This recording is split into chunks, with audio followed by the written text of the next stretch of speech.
adventurer, and welcome now to Tuesday. Well, sunny and sentimental is my predictions for the Sagittarians for a second day in a row. The moon is in Gemini, so emotional focus is on your long-term partnerships and marriage. Do not forget, Sag, that the most important partnership we have is the one to ourselves. So you are emotionally sensitive when it comes to all your relationships, and this is definitely the time you want to treat yourself nicely if you don't already.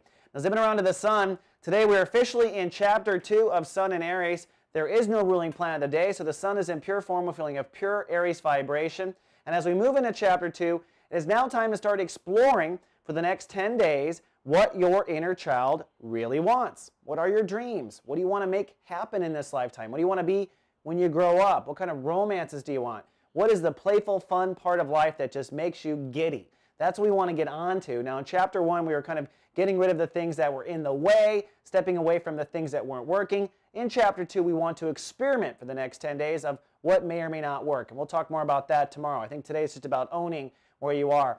Then lastly, Mars. You know, Mars is in Pisces. And if you don't know, Mars is the focusing planet of action and war and aggression and masculinity. You know, Venus is femininity, Mars is masculinity. Mars is in Pisces. So when it comes to making a home, making a foundation for yourself right now, you've got all of your masculine energy dedicated to that. But in the next 7 to 10 days, Mars is opposing retrograde Saturn in Virgo. That means you're going to be incredibly impatient when it comes to feeling grounded and feeling centered. At the same time, you might feel a bit tug-of-warring with your career. Is my career going right?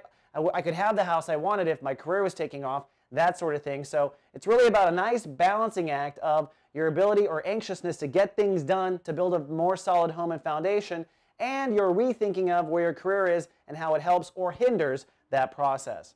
All right, Sagittarian, that's all I have for Tuesday. I'll see you tomorrow with Shout Out Wednesday. Live, love, be. So good.